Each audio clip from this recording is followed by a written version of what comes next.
Good morning, metalheads of the internet, and welcome to a brand new episode of the Metal Meltdown. Today, we're reviewing every single album from legendary alternative metal band Faith No More, and to help me do so, we have TheStrongBoyz19. How are you, good sir? I am doing very, very well, and thank you very much for having me on for this video. You're very welcome. This was your idea to begin with, so it feels fitting. Like we talked about this shortly after even doing that video on your channel, the most overhated albums, if I'm not mistaken, that was? I think it was the video where we talk about albums that we defend that are overhated. So if you guys want to check out that video, it's on my YouTube channel. So if you want to just see which albums we have picked, feel free to have a look. I remember specifically, like we were talking about like One Hot Minute from the Chili Peppers and Grand Declaration of War. Because I remember the following day, there were a couple of people who hit me up on Discord just like, oh my God, you're right. Those are good records. What the hell were we thinking? Fuck yeah. All right, ladies and gentlemen, Faith No More, legendary alternative metal band. As per the norm with reviewing every album style video, I am focusing specifically on studio albums. I'm not interested in EPs, live albums, demos, or compilations. I'm not interested in any solo projects, any side projects, especially because there's like 80 fucking million that have stemmed out of Faith No More over the years. They've released 7 studio albums. We'll be talking about those albums in order of release, assigning each a score out of 5. Anything you want to add on to that yourself? I actually didn't become a big fan of Faith No More until a few years back, because I am always a big fan of Mr. Bungle, which these guys are one of my, I think at least top 15 bands of all time. But when it comes to Faith No More, I will absolutely agree that many people will say that Faith No More are still like a very unique and original band. And I think they have been really consistent, especially when Mike Patton was and still is with the band. So they've become one of my favorites, as I really did dive into their music really deeply than just hearing Epic and Ashes to Ashes all the time. So yeah, I really appreciate this band very much. For me, Faith No More, I've always known about this band. I mean, I've always enjoyed records like The Real Thing and Angel Dust, the latter of which turned 30 years old recently. So happy birthday, Angel Dust. Some other records in this, if we're being honest, this is the first time I've listened to some of these records. Like this was the first time I'd listened to Album of the Year and Introduce Yourself in their entirety. I had heard some songs from We Care a Lot. And I will say, before we get into the actual, like, talking about the albums and like, oh, this is shit, this is great, whatever.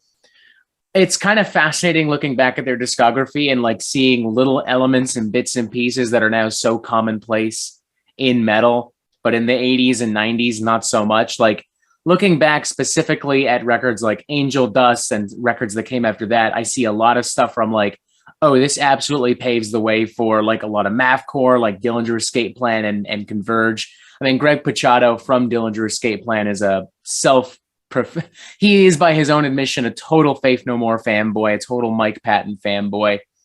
There's so much like, oh yeah, there's so many like weird bass lines and beats on The Real Thing where I'm like, oh yeah, that easily paved the way for Korn and a lot of new metal. It's been a really fascinating discography deep dive, so I'm pumped to talk about these records. Yeah, I am too. So without any further ado, let's dive right in. Absolutely. And let's start with the band's official debut studio album, We Care a Lot, released in November of 1985 via More Damn Records. I don't have an exact release date here with me. It looks like it was released, just kind of sporadically. This was a much smaller release in comparison to Faith No More did. For a while, this wasn't even considered the band's debut album, as I learned, because it had such a limited release window. And the subsequent album, Introduce Yourself, would have a lot of songs that were re-recorded, and it would, the album had a bigger budget, blah, blah, blah, blah, blah. None of those details matter, really. It is considered the band's debut studio album. What are your immediate thoughts on this thing right off the bat? I will have to say, for a debut album by this band, there was, I think, a lot of dedication and purpose. But when I listened to it, I obviously would not really pick this as like a strong debut album. It's nowhere near like one of the near perfect or classic ones, like the obvious ones. But I see that We Care a Lot as a debut was pretty much solid. I mean, I do enjoy the earlier sound of the title track, which was pretty solid. And I think later songs go, I think Jim was a beautiful acoustic, I guess, flamenco finger picking style instrumental. Why Do You Bother is actually, for me, I guess, quite experimental because of the really consistent sound of Roddy's keyboard playing, and New Beginnings I really enjoy very much. But there were some parts on the record where I know this is a new start for Faith No More. I mean, for debut, I have a bit of a mixed bag reaction to it because there were some points that songwriting wise can be forgettable and not as memorable. And I think Chuck Mosley's vocals, I have sometimes a bit of a difficult feeling to accept because I mean he's nowhere near obviously like Mike Patton, but for him, it's honestly almost an unfair comparison. Like his range is just so limited, especially in comparison to Mike Patton. Yeah, I think when I listen to Mosley, he does sing flat and a bit out of tune, but I know that he does try his best. And I find that this debut is personally, maybe in my opinion, my least favorite across their discography. Production is, I would have to say, it's pretty average. The drums just don't have enough punching tone to it. The guitars sound decent, but I know the musicians are really giving it all it's worth. I mean, Mike Borden's bass on some of these tracks are excellent. They are exciting, and Bill's bass work, his slapping technique is really, really good on here, especially James's guitar work. But for a debut, I will have to think about giving this record, say, a 3 out of 5. Not one of those albums that is like strong, but it's not one of the weakest of a starting point for a debut album like this. So that's personally how I feel about it. I'm pretty much in the same boat as you, but leaning even more so towards like negative. Like there are bits and pieces that I enjoyed on this thing. I don't think it's like an incompetent record by any stretch, but so little of it really works. Chuck's vocals, I don't know. It's like half spoken word, but like kind of those more typical kind of shouted post-punk vocals at the same time. I don't hate his style per se. It's just not really doing anything for me. The songs I don't find especially memorable. A lot of the synth parts feel very, very repetitive. Like, I don't know. This just lacks the dimension and the range and the body that I really expect from Faith No More, or even from like a pretty by the books kind of alt rock record in the mid to late 80s. I don't know. Even We Care a Lot, undeniably the most iconic cut on this record. I don't know. I remember it more so because it just kind of drills itself into my brain. Like it's such a repetitive cut. Plus it's re-recorded for Introduce Yourself. So now it's just jammed in my brain even further because of that. I hesitate to say that it's like a great song.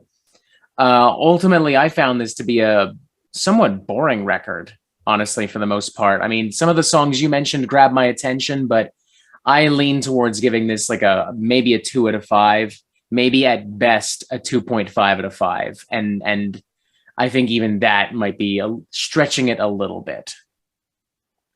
That's fair enough. So there were some moments that I quite dig it. Sometimes, like, it's a little bit filler driven, but you know, obviously Faith No More have improved so much better as a band later on. So yeah, I think Yeah. I think this is one of we'll those go. moments. This is one of those moments where it's just like, you know what? It's a debut. They're figuring out who they are. They're figuring out what they want to do. There are few bands that get it right on the debut album. Like, and the ones that do usually can never top it. So, you know, it is what it is. It's by no means horrible. If someone out there has a soft spot for like 80s new wave and alt rock and post punk, maybe this weird mishmash of all those styles will do something for you. But yeah, in comparison to other Faith No More records, it's just somewhat unremarkable and one dimensional. Yeah, I will agree on a lot of those words. So there you have it. Voila, 2 out of 5 for myself. What did you say? A 3 out of 5? I say it's a 3 out of 5 for me. Oh, okay. All right. It is a what? Did the audio cut out for a second? What was that? Thought we lost. Well, it was cutting out of your end weirdly, but yeah, fuck's sake, it's a 3 out of 5 for me. Fuck. All right. Well, oh, whoops. Barring technical issues, that's God punishing us for speaking ill of Faith No More right off the bat. Oh dear. Sorry, Chuck.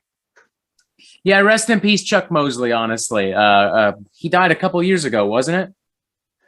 As I looked it up, it was November 2017. That's sad. He was young too. Like I think it was addiction or something. Rest in peace, Chuck. Rest in peace. He did have talent. I think we give it that. So we can't fault him so much. Yeah, yeah. My issue is not that he's untalented. It's more so that I don't feel at that current moment he was a great fit for Faith No More. I don't know. I think he's done some other projects outside of them, and I'll have to check him out, to be honest.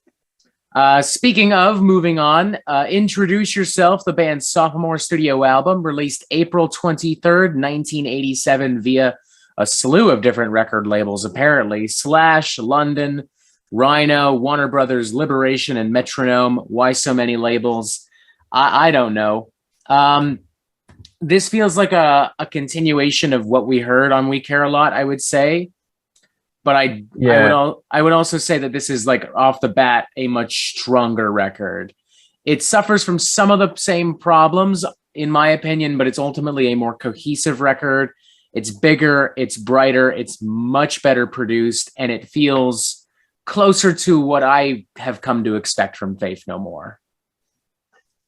I will say that Introduce Yourself was a pretty good surprise, actually, because with We Care a Lot, it was okay to subpar, but Introduce Yourself is like that they are finding themselves better than before. I think some of the songwriting on this record is like pretty heavy, and I find that the production, as you say, is improved. I really, really like a lot of the tones that's been going onto the record.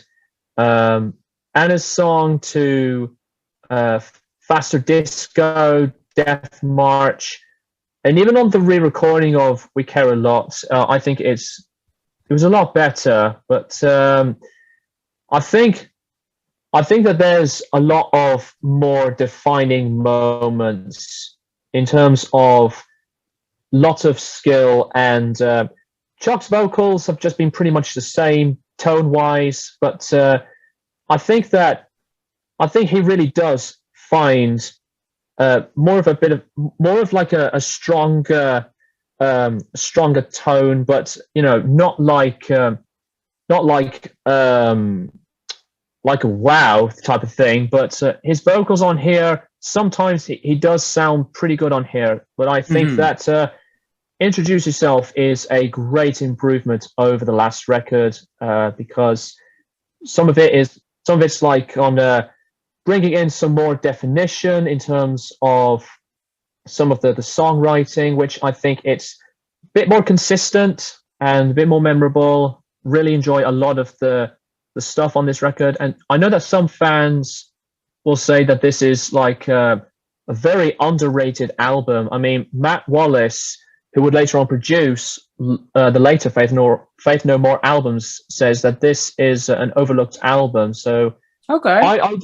I do agree with that to a certain extent. So I think Introduce Yourself as a record rating wise, I would give it a 3.5 or even a 4 out of 5 because I really enjoy this one very, very much. I can definitely see why somebody would look at this and be like, it's overlooked. Not even just objectively speaking, because later Faith No More records are obviously so big and so influential. This there's a lot more going on here. Like Chuck, I think, has more to do as a vocalist. There's more room for him to spread his wings. The band is a little more comfortable going into sillier territory. Like, you know, the title track "Introduce Yourself" is kind of cheeky and feels like something that I might have heard on, you know, a subsequent record like The Real Thing. And song feels kind of like a Supertramp song at times, but with a little bit more of a alt rock, funk metal kind of like vibe and coat of paint. The new version of "We Care a Lot" is much better. I think it's just a much more interesting version. It's tighter, it's more cohesive. It's not a perfect record. There are still some rough edges, and I still can't get the feel. I still can't really fully get into what Chuck is doing as a singer, even if he is fitting in better.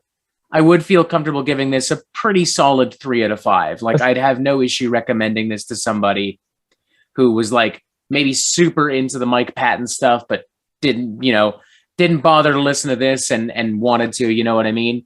It's kind of like Iron Maiden. Like, I wouldn't recommend someone go check out the debut Iron Maiden with Paul Di'Anno, but I would happily tell them, yeah, Killers is great. Go listen to that. I think this occupies a territory kind of like that.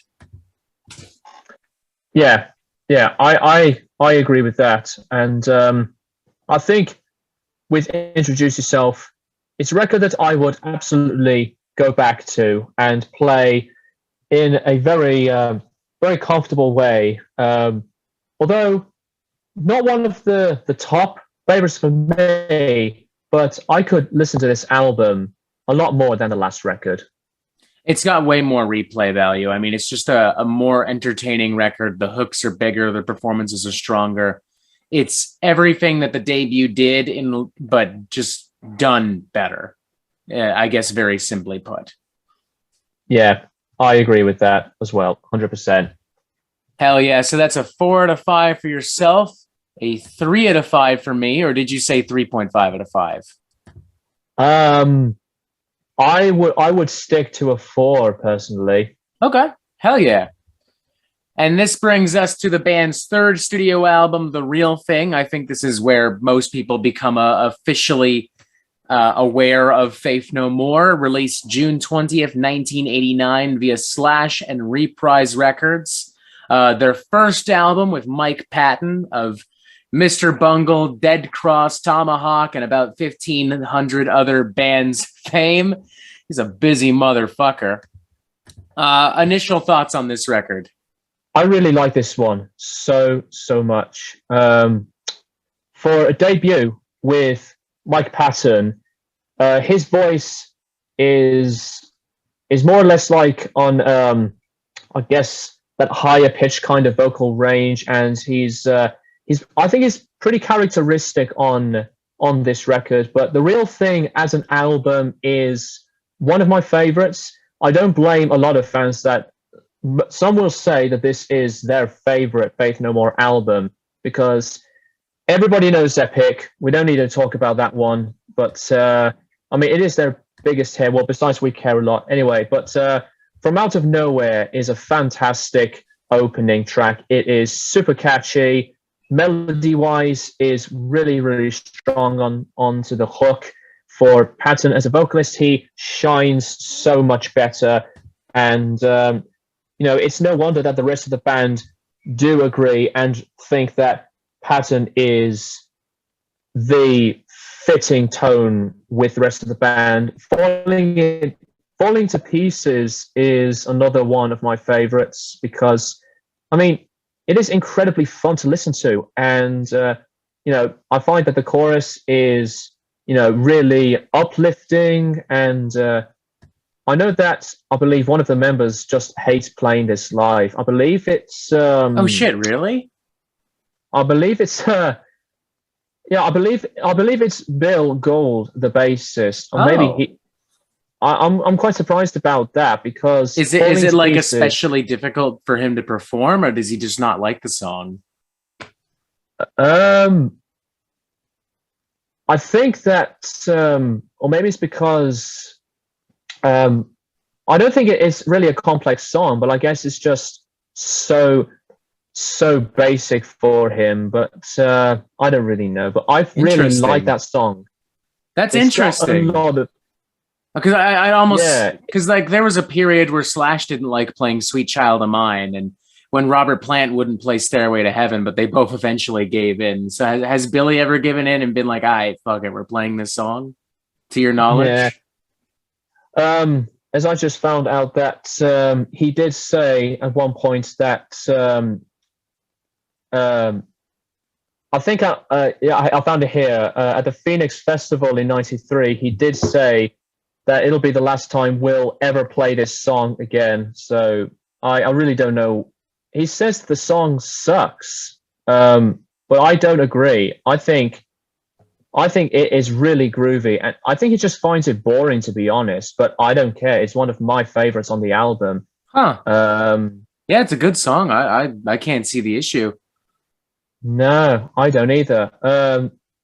The Real Thing, the title track, is fantastic, and I really think that Woodpeckers from Mars is a brilliant instrumental. All around, not my favorite album from Faith No More, but it is in my top 5 for sure, and it is a significant sound of production as well because the drums just smack you in the face. The guitars sound wonderful on here. The bass, tone wise, is really slick and pretty thick. But I think that this has a lot of action into the sound of the band. So all in all, I think The Real Thing was to me a great intro for anyone to discover Pattern with the rest of the band. I'm going to give this album a 4 out of 5, but a very confident one. It's an album that I prefer over Introduce Yourself right from the start to the finish. I'm right there with you. I mean, from beginning to end, this thing is just fantastic. Mike Patton's like elastic vocal range makes an immediate impact. There's not a single unappealing hook or vocal melody or performance. Tons of fantastic songs, Falling to Pieces, The Real Thing, Underwater Love. I love Zombie Eaters too, honestly. I think that's a great track. I mean, Epic in particular, it's a bona fide banger. Like, I challenge somebody not to sing along to that chorus, and I challenge somebody not to headbang to that absolutely mouth-watering, like, funk metal rhythm. Even the cover of War Pigs, which you can now find on most standard editions of the album, I think is pretty solid. It's massive. It's crystal clear. Everything is in the forefront of the sound. It's just an all-around great record. Like, this in many ways does feel like Faith No More's debut. Like, this is where it feels like, this is the Faith No More that, everything was building to this moment, and they've learned from their mistakes of their previous records, and they've also learned from the things they did right about previous records, and they've combined it with, heavier influences from like heavy metal. And, it's funny, these guys have a bit of a feud with the Red Hot Chili Peppers at the time, if I'm not mistaken, but I mean, this has a lot of Red Hot Chili Peppers influence, I would say, especially from records like Mother's Milk. It's just all around a great record. This would be a strong 4 out of 5 from me. Yeah, I think that stylistically, performance-wise, they are improving so much better as a band because they are tighter. They are becoming versatile with their skills and their huge effort into their sound. And I find that this is the beginning where Faith No More have finally found themselves as a band. Mm-hmm. Hello again, ladies and gentlemen. We're gonna gonna stitch this on to the last one. Sorry, we were saying about The Real Thing.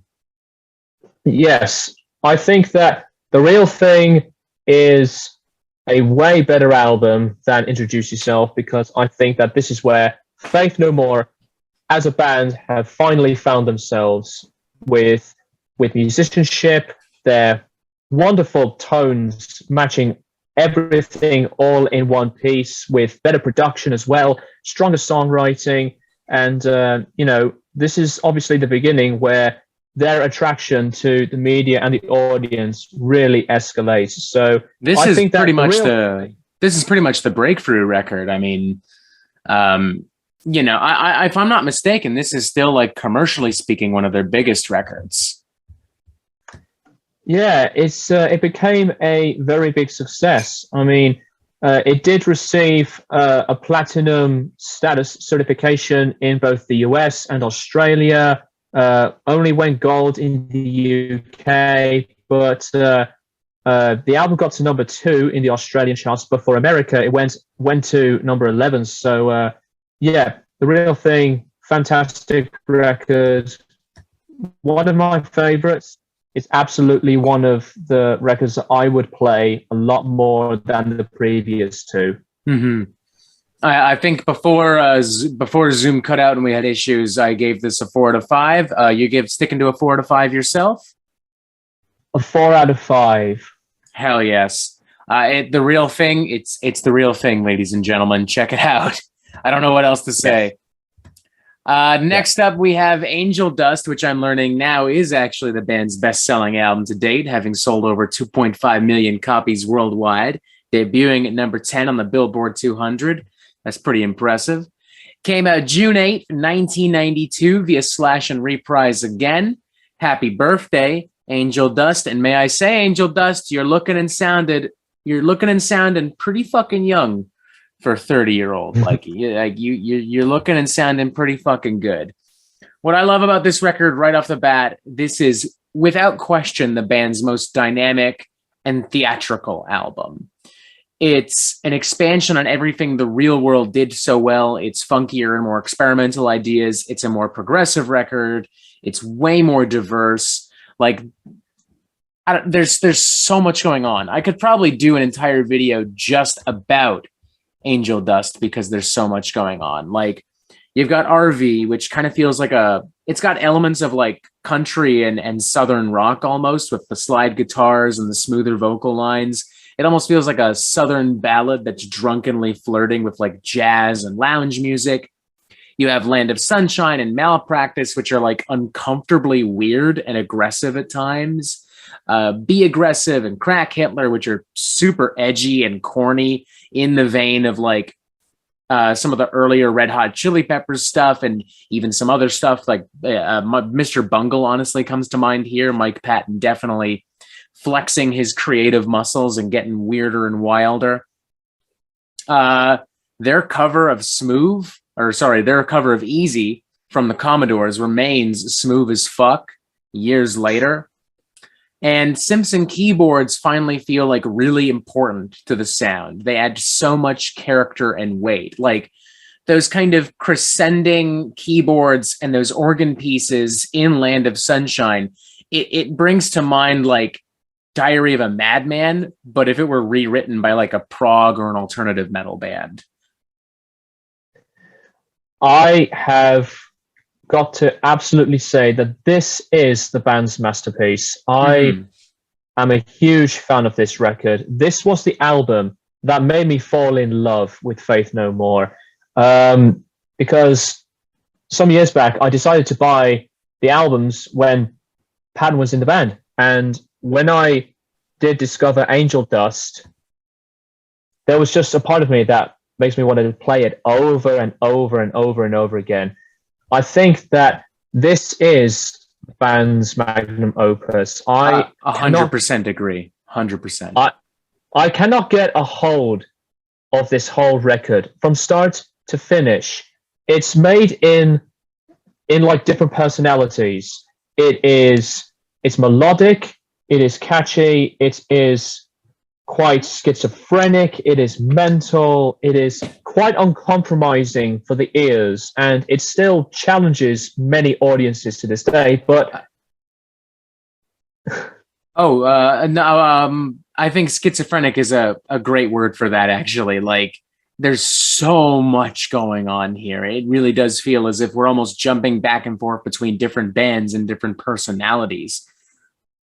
yes, there's just so much stuff into this mentality of an album. That's to me, that's the best part about this album, because it is very complex. Land of Sunshine is one of the greatest Faith No More songs. I'm a huge fan of some of the softer songs, like Everything's Ruined, which is beautiful and well sung by Patton, and A Small Victory is another one. To There's something really bittersweet about Everything's Ruined as well. It's a beautiful number. Yeah, I love it so much, especially the chorus and the slapping bass lines to other tracks, Smaller and Smaller, where Patton goes absolutely ballistic on that track. Jizzlobber is quite an apocalyptic type of dominating number, because it's so fucking heavy because of the simplicity of the riffs and the unsettling organ right at the end. But I mean, the Blowjob song, Be Aggressive, I don't care what anyone says, I love that song very, very much. Same. It's great. It's stupid and corny in some parts of some of the chanted vocals, but my God, it's kind of a banger, straight up. But no, Be Aggressive is fantastic. I don't know. This is a record that's really exciting to constantly explore. Like, this and The Real Thing, I know the best of all of Faith No More's discography, and despite all the times I've listened to this, I still feel like I'm discovering new things. Like, listening to this the other day for the first time in a while, there's all kinds of little bits and pieces I had never noticed before. This is like I don't know, it's almost like a Russian doll. Like, there's always something, there's layers to this. There's like, you open one doll up, there's another one. You open one doll up, there's another. It never really ends. Or maybe like a beautiful multi-layered cake, like multiple tiers of chocolate ganache and buttercream and whatever the fuck. There's just so much flavor, so much everything. And it never, despite that, feels overwhelming. I really don't have a single negative thing to say about this. An album that I will just adore every single minute and second of, and the Midnight Cowboy instrumental is gorgeous as well. That sums up the album in a perfect note, along with the easy cover.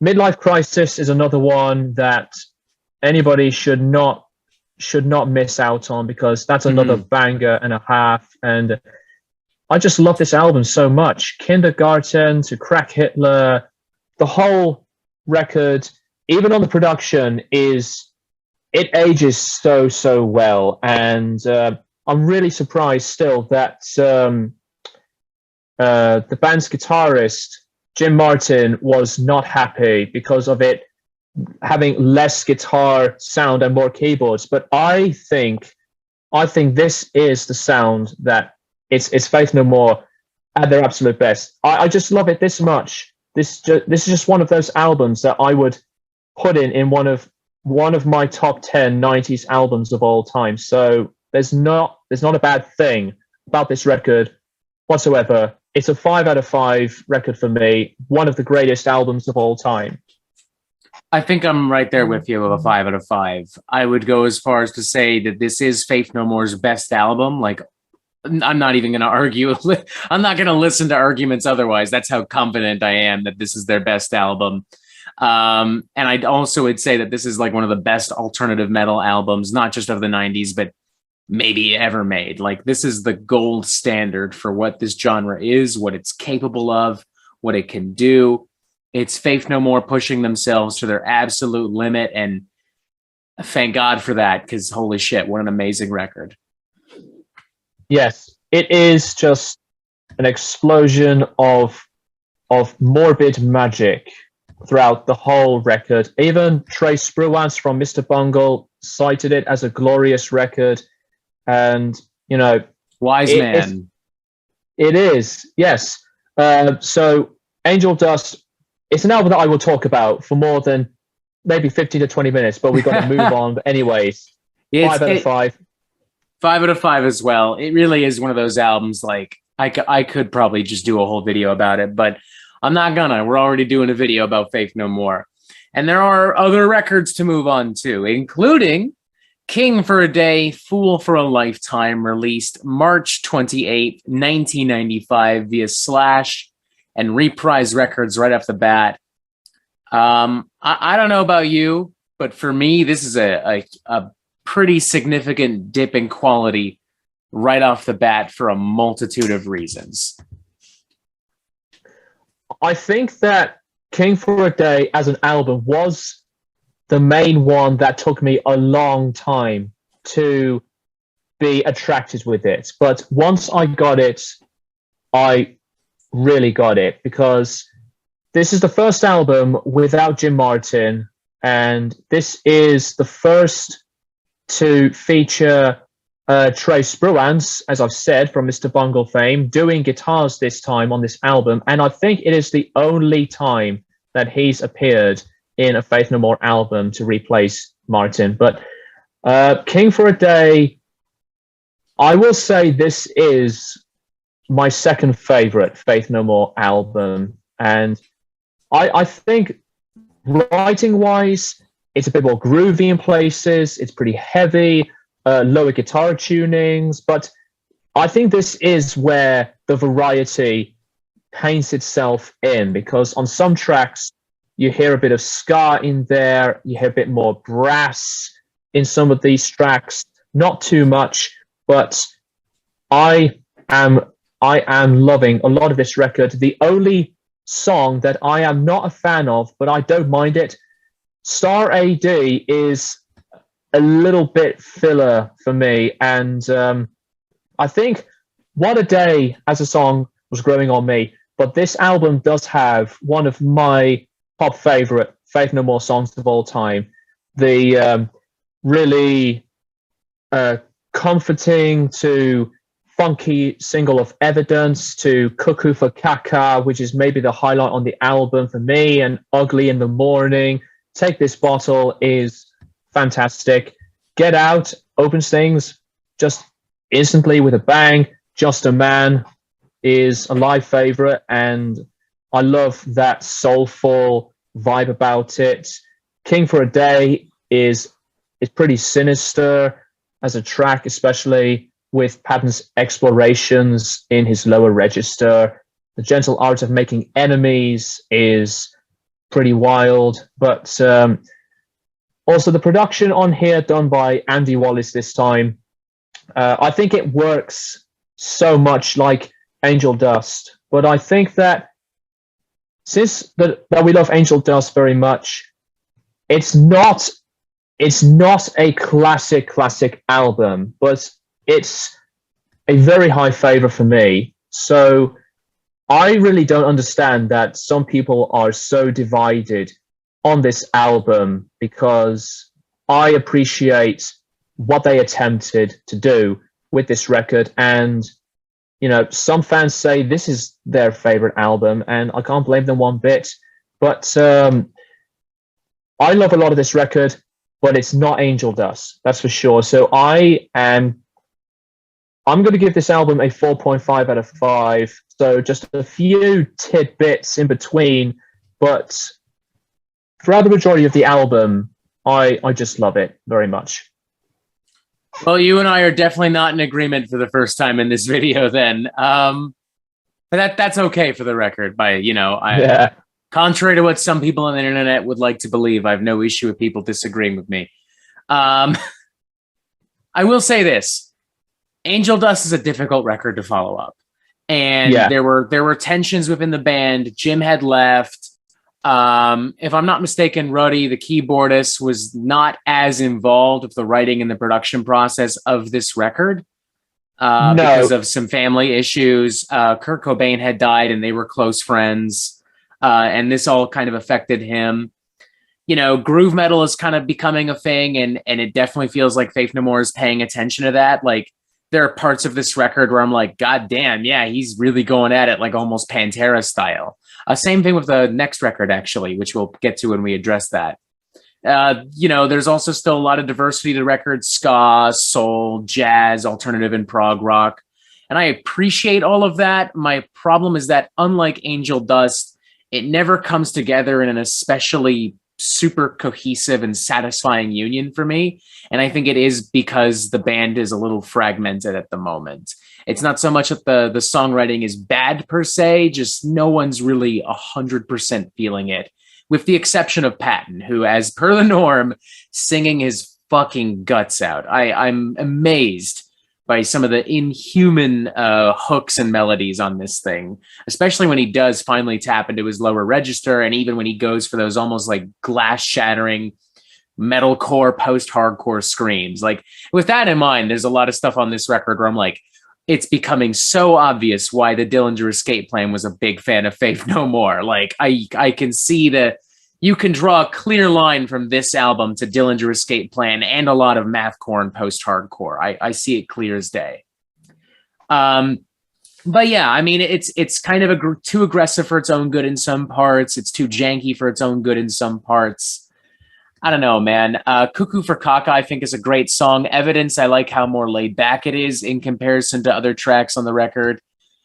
Yeah, I don't know. That track, actually, Evidence, the first thing I thought of when I heard that track even years ago was, this feels like something that belongs in like a late 70s porno, especially with those slinky guitars and the strings. This is an interesting album with interesting moments, but it lacks the cohesion and staying power I'm looking for. Totally understand why somebody would love this and give it a 4.5 out of 5. But for me, this is closer to a 3 out of 5. A reasonably enthusiastic one, mind you. Like, I would still recommend people check this out. It's a record that is, well, with Angel Dust, it's a record that's not for everybody. But I think that this can be a bit more comforting to digest. But, no wonder it is just a really divided record. And as I said, I don't understand. But, the criticisms are totally acceptable because, there's just more differences in genres than the chaos of what Angel Dust is. But, I really appreciate so much of what this album has become over time. Yeah, I appreciate a lot of what this album did. And I will say there are ideas and influences on this album that I do think are very well expanded upon on other records in the Faith No More discography coming up. So, yeah, 3 out of 5 for myself. You said a 4.5 out of 5. It's interesting how you're like, I don't see how we can how this album is so divisive, and yet here we are, pretty divided on where we stand here. But it'd be like that sometimes. It's all good, man. I mean, there's not a single album in Faith No More's discography where I'm like, this is bad. I mean, the closest is maybe We Care a Lot, and even that I'm like, it's just not my thing. Nah, I understand. Next up, I'm gonna pull up the fucking Wikipedia page so I can look at the album release date. But it's called Album of the Year. Here we are, and it was released June 3rd, 1997 via Slash and Reprise once again. This would be their first album with John Hudson. And I got to say right off the bat, just naming your album of the year is a ballsy fucking move. That takes fucking balls, dude. As far as the album itself is concerned, I think this is it's very similar to King for a Day in a lot of ways. It is very aggressive right off the bat. Collision almost nears the heavier groove metal of Pantera in some sections. The riffs across the record are beefier and more pronounced. Keyboards are also more present on this record. I would say overall, there's a solid middle ground between Angel Dust and King for a Day that this album kind of gently and comfortably falls upon. I think that album of the Year is not as a great album as the previous three, because the previous three have their own directions and attitudes, whereas with this one, I sometimes will think that this is Faith No More by numbers. But whoa, I know, I think this is I love that saying though. I'm gonna coin that for something. I don't know what, but something. I think as an album, this is not my least favorite Faith No More album. There's a lot of parts on some tracks that I really dig this. Collision, for example, is really good. Ashes to Ashes is one of the best numbers on the album. I really enjoy the difference in tone on She Loves Me Not, and Last Cup of Sorrow is really, really good. But some of the non-album cuts, Paths of Glory, I like a lot. Strip Search is a single where I would say it's not as dynamic as the other singles on the record, but there's a bit of a difference in tone. It's a weird number to really think about for some band like Faith No More to be doing something like this, but it's a ballsy move. I think the production is weaker than the last few, and it's kind of lackluster. The drum sound is a little muffled. The guitars are pretty decent, I give it that, but there were a few tracks where I find to be, not really all that great. I mean, Naked in Front of the Computer is one of them, and I think Mouth to Mouth is really average. I think Christina is a pretty solid number to finalize the record. I mean, Mike Patton absolutely hates this album. He really does not like it at all. Does he really? I didn't even know that. Yeah, he just, despises it. But for me, as a record, and the first one with John Hudson, he did a pretty good job before the band went off for an 11-year hiatus from 98 to 2009. Mm-hmm. It's an album that I like, but to me, it's an above average record. But I will think that it's an album I will play pretty much more than We Care a Lot. So I think this album is pretty passable, and I know that some would say that this is a classic album or just one of the favorites. I mean, I appreciate the opinions, but I am always a fan of the previous three. So as for my rating, I say a 3.5 out of 5. There's some stuff that I like, but not enough to really think that this is a well-delivered album. It's a bit all over the place for me. And, it has some spots where it's like they really tried. But, who knows what other people may think about it. It's funny that you would end up at a 3.5 out of 5, because it sounds like I'm also going to give this album that score, but I think overall I'm way more positive about this album. It's definitely a more straightforward record. Paint by Numbers, I don't know if I quite see that, but it's all good. I can see why you would say that though, because it's not like there's a lot introduced on this album that we haven't heard Faith No More already do on the past 3 studio albums. So it's not an unfair thing to say. I'll concede there. I think I honestly just still think it's a pretty strong record. Is it as tight or as experimental or as exciting as The Real Thing and Angel Dust? Probably not. But I would say I got more out of enjoyment from this than I did from King for a Day. I think partially because it is a more straightforward and a more cohesive record. It doesn't have as many jagged edges and does feel a little bit more accessible. I'm feeling a 3.5 out of 5. By no means a perfect record. I'm shocked to hear that Mike Patton hates this thing, to be honest, but whatever. He more than anyone else is entitled to his opinion on Faith No More. Yeah, man. For those of you who maybe like myself weren't swayed by King for a Day, but you liked bits and pieces of it, and you love Angel Dust and The Real Thing, you're looking for a middle ground between all three of these records. I think this album's solid. It's not the album of the year, but it is an album of the year. Like it's pretty good, I would say. Yeah, album of the year, to wrap this up real quick, is an album I still like, but it's not a classic, even though that John Dolmayan from System of a Down has cited this as an album that changed his life. And if I quote Patton criticizing this era for the band in the late 90s, we split because we were starting to make bad music, and that's when you need to pull the plug. Our next record would have been a piece of shit. So Damn. There you go. Well, I can't quite agree with his assessment, but I do acknowledge that I do admire that self-awareness of being like, I'm not confident the next record would have been good, and that's why we split up. A lot of bands could learn a lot from Mike Patton and Faith No More there. Like, bravo.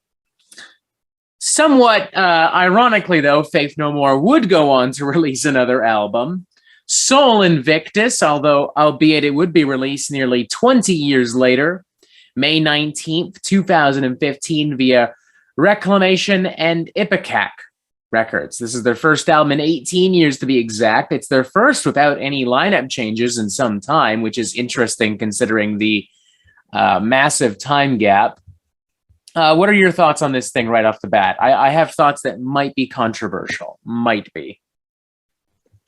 Soul Invictus is a very interesting album because when I listen to it, I don't know if some would agree, but they still have that angry, big sounds, especially for Patton to have a voice that has aged massively from then to today. I think there's some parts on this record that they do sound quite a bit theatrical on these different sounds, like Sunny Side Up, for example. And I think that some of the later tracks, like Motherfucker, is one of my favorites. Matador is my personal favorite, the second to last track on this record. Superhero is another one that I do enjoy. And even onto the opening title track, Soul Invictus.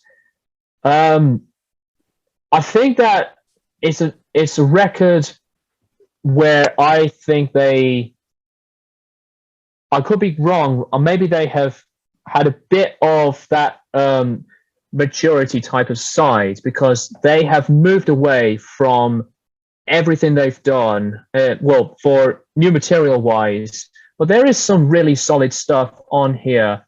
Some stuff is very, very separate in tone, like on what King for a Day was. I think vocally for Patton is really, really good, and I think that Billy has done a solid job on the production on here, and Roddy does a bit more vocals, I think, for the first time on the Sound of Faith No More, besides being a really important member for doing the keyboards. I think that it's an album that I like a bit less than Album of the Year, but I think Album of the Year is one that I could possibly go to above what this album is. So rating wise, I say same thing as the last album, 3.5 out of 5. And I know some say that this is like a great comeback album, but I mean, I've heard other comeback albums that I do love, but this is one that it's not one of the later Faith No More albums that I would be playing so constantly. So there you go. There are definitely a lot of songs on this that I think are great. And I would argue some of them are fucking fantastic. I love Sunny Side Up, Superhero, Cone of Shame, Matador. Those rank among some of Faith No More's best material, in my opinion. I genuinely love those songs. Mike Patton sounds more inspired as a singer and a lyricist in comparison to Album of the Year. This is a more mature record with some exceptions. I mean, there's still some dumb, corny moments like Motherfucker, but whatever. It's a fine song. Ultimately, this feels just like a bigger, bolder, more provocative version of Album of the Year. And that's good, but this is also the point where I'm like, you know, this is one of alternative metal's most exciting and innovative bands. And now we've had like a couple albums in a row that are sounding eerily similar to each other, even if this is an improvement overall, I would say. And that kind of kills some of the momentum and the love for this. Like, it's funny that Mike Patton would be like, oh, we had to stop because I didn't want to make that type of album. And then 18 years later, he just went ahead and basically remade that type of album. Like, spiritually, there's not a huge difference between what we're hearing here that we heard on Album of the Year. Like, I would go as far as to say this is basically Album of the Year Part 2, which is fine because, you know, it's think of it like Album of the Year was Batman Begins and this is The Dark Knight, you know? Batman Begins is fine, nothing wrong with it, but The Dark Knight is bigger, bolder, and way more interesting. So I guess with that in mind, I would go with a 3.5 out of 5, but it's a much more enthusiastic 3.5 out of 5. Like, I would even say like pretty close to a 4 out of 5. By no means a perfect record. It's all around a very good record. I'm struggling to find myself saying I love this record because, like, I don't know, there's still just a couple rough edges, and I feel like at this point in the game, anything Mike Patton associated knows better than to just give me the same type of album over and over. And that's what Mike Patton has done. I mean, compare that to Mr. Bungle, who came back after like 20 fucking years, 30 years or whatever it was. I don't even remember when they put out their 4th album, but they came back with a full-blown thrash record, which was totally unexpected. I think when Mr. Bungle said they were coming back, I think we all expected like some art house, avant-garde, experimental rock shit.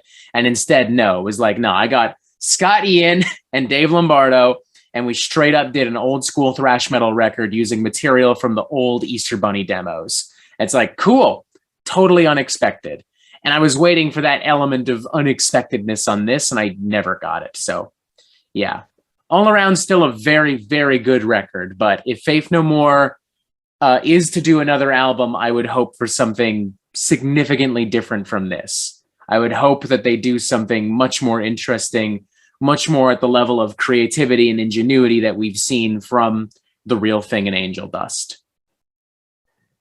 Yeah, we'll never know until maybe that we could possibly, or anytime at all, hear some potential new material from this band, because Mike Patton has been going through mental health difficulties recently, well, since the past attempts to go on tour with the band, and even when COVID was a thing, ruining everything.